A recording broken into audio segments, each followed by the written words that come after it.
All right, Stephen here, and I am joined by John Yandle. John, you have been throwing batting practice to Giants pitchers for how long? 42 years. 42 years, Yeah. going back to 1984. 1985 was my first year. So, yep, with Will Clark and Dan Gladden and all that crew. I think a lot of people know you most because you were Barry Bonds' batting practice pitcher. I was, yeah. Barry liked hitting off me. I mean, I'm kind of consider myself the Giants' batting practice pitcher more than any one person. But if there is any one person to be known for, it'd be him. And yeah, I threw at him a lot, and it was great. From what I've heard, they call you Cutter John, and that you had a specific cutter. Is that true? Yeah, old nicknames die hard.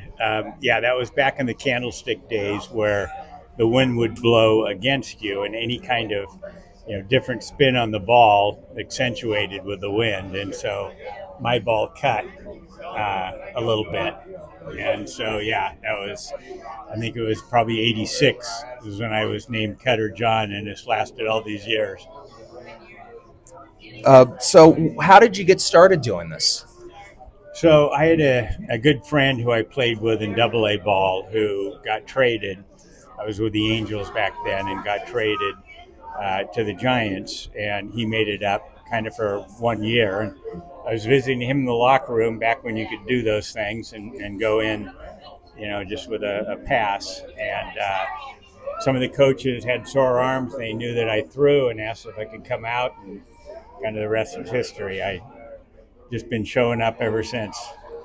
Every year. Were you here during the COVID pandemic season? I was. In fact, I think I'm probably the only one to watch a game with nobody else in the stands.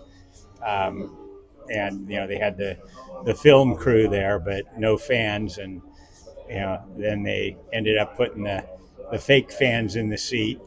But yeah, and piped in noise and all that to make it a little bit more realistic. Because the first few games they played was just dead. I mean, there was nobody in the stands, no chairs, whatever. So they tried to mimic it as much as they could to where, a little bit more like a real game, although certainly not.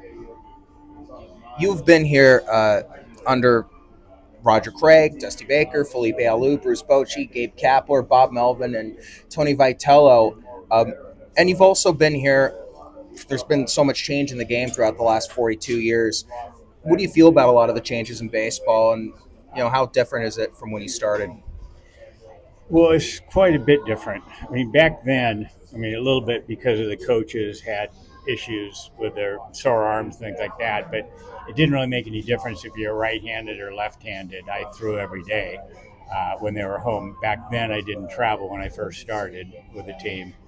But, it's gone from that to pretty specialized now. And a lot of machines now. They have the traject machine, which is, simulated, the pitcher of that day that, can throw different pitches at different time from the 60 feet. So, you don't really see an arm. I'm a little biased to batting practice with live arms, but yeah, it's different people like different things. So. And have you had fun working under Tony Vitello?